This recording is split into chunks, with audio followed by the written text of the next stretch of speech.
বান্দরবানে আজ ৫ বছরে ২৫ কোটি বৃক্ষরোপণ কর্মসূচির উদ্বোধন করা হয়েছে।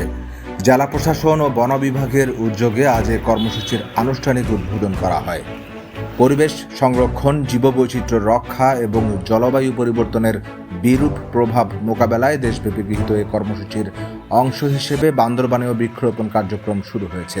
বক্তারা বলেন, পরিবেশের ভারসাম্য রক্ষা এবং সবুজায়ন বৃদ্ধিতে বৃক্ষরোপণের কোনো বিকল্প নেই।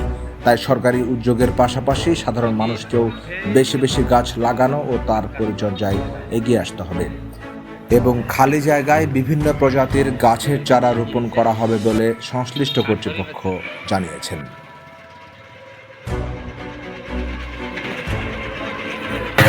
জানেন যে গণপ্রজাতন্ত্রী বাংলাদেশ সরকারের মাননীয় প্রধানমন্ত্রী জনাব তারেক রহমান আজকে এই কর্মসূচি উদ্বোধন করেছেন কক্সবাজার জেলার গোলাঘাট সাফারি পার্কে বৃক্ষরোপণের মাধ্যমে।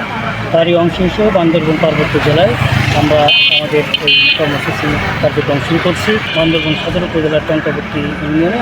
এছাড়া বিভিন্ন সরকারি অন্যান্য দপ্তর এবং বেসরকারি সংস্থা এবং ব্যক্তি পর্যায়ে কর্মসূচিতে অংশগ্রহণ করে এবং তারা ব্যাপকভাবে বানানোর লক্ষ্যমাত্রা চালিয়ে যাচ্ছে।